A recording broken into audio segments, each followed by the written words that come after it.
আজকে দুপুরের জন্য আমার রান্না হবে মাছের মাথা দিয়ে ডাল রান্না করব।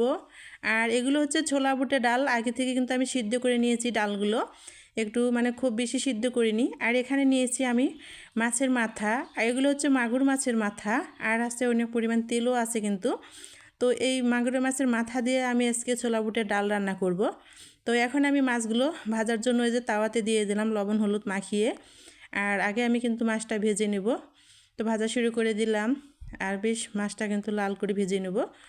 তো মাগুরের মাছের এই যে যেহেতু তেল আছে, বড় মাগুরের মাছটা ছিল, তো এটা দিয়ে কিন্তু ছোলা বুটের ডাল রান্না করলে খেতে অনেক বেশি ভালো লাগবে। সেজন্য আজকে আমি ছোলা বুটের ডালটা রান্না করব এই মাছের মাথা দিয়ে।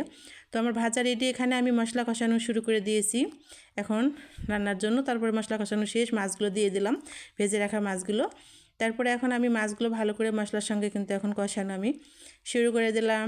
এই পর্যায়ে মাছগুলো দেখেন কষাতে কষাতে কিন্তু আমার একটু সিদ্ধ হয়ে এসেছে, মানে যেহেতু শক্ত ছিল মাগুর মাছটা অনেক বড়। তারপরে দেখেন মাছগুলো আধা ভাঙ্গা করে নিয়েছি মশলার সঙ্গে ভুনা করে। এ পর্যায়ে আমি এখন দিয়ে দেবো আগে থেকে সিদ্ধ করা ডালগুলো দিয়ে দিলাম।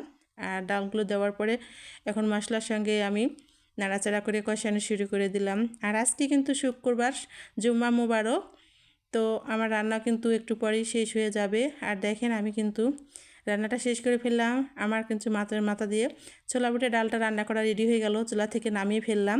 এখন আমি বাটিতে ঢেলে নিচ্ছি। আর এভাবে ছোলা বুটের ডালটা কিন্তু রান্না করলে খেতে বেশ ভালো লাগে, যে কোনো মাছের মাথা দিয়ে খেতে পারেন। তো আমাদের মাগুর মাছের মাথা ছিল, সেজন্য মাগুর মাছের মাথা দিয়ে রান্না করলাম। তো অনেক লোভনীয় হয়েছে। ভিডিওটি এ পর্যন্ত শেষ। আপনাদের ভালো লাগলে লাইক কমেন্ট শেয়ার করে পাশে থাকবেন।